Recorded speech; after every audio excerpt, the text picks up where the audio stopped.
10 years ago, the headache of hosting was managing physical servers and network configurations. Legacy WebOps solved this by abstracting the mess away. Platforms like Pantheon and Acquia won that era by offering a simple trade. They managed the underlying infrastructure, and you got a seamless way to operate your websites. But that convenience came with a catch. To get this seamless experience, you had to hand over control of the environment itself. You got into a managed black box. The vendor owns the server, dictates the software stack, and tightly bundles the platform costs. For a small team, this is safe. But as requirements grow, these guardrails become a rigid operational boundary. The result is a setup that felt like a massive simplification in 2018, but behaves like a structural dependency today. That dependency fractures when scaling up. You move from a few sites to an enterprise-wide application plate, and suddenly the old tools fail. That exact friction is why a new category of orchestration has emerged above legacy WebOps, known as Bring Your Own Cloud, or BYOC. On the left, the legacy model keeps you inside the vendor's box.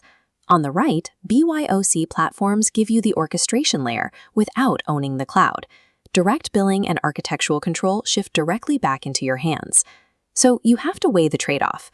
Do you keep renting a vendor's operating model, or is it time to take ownership of your own cloud infrastructure? At this scale, the priority shifts from managing pages to managing the entire underlying operation.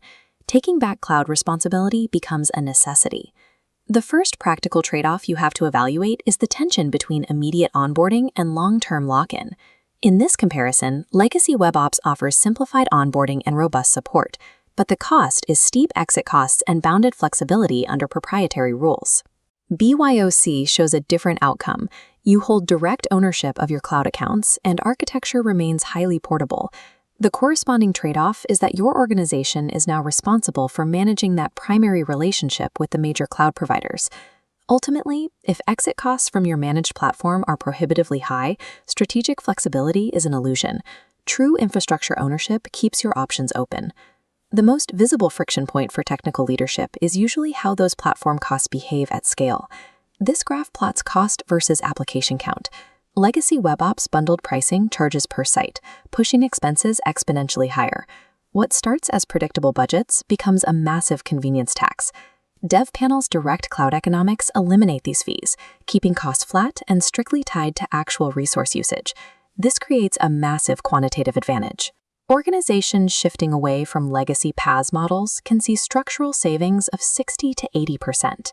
To capture those financial gains, your teams must actively monitor and optimize your cloud resource usage, rather than relying on a flat, predictable vendor rate. Eliminating the platform tax removes a primary barrier to growth, opening up the financial headroom required for ambitious scaling.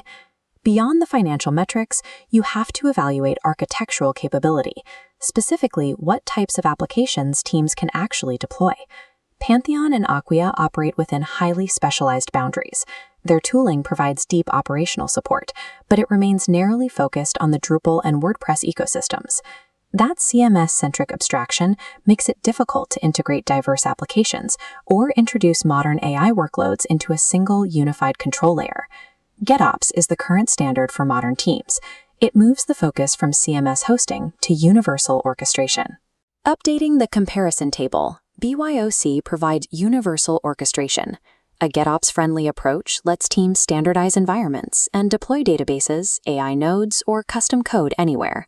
However, this model requires strict adherence to code-driven policies and is unforgiving of ad hoc deployments. The platform you choose today should be built for the portfolio you are becoming, not the stack you inherited.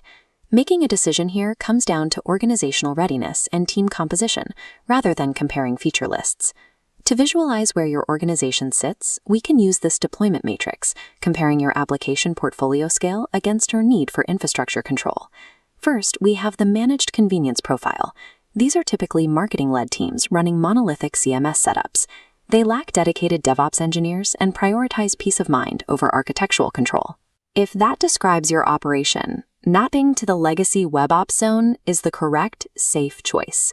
Staying with Pantheon or Acquia makes complete sense for this operational state. On the other hand, we have the modern platform profile.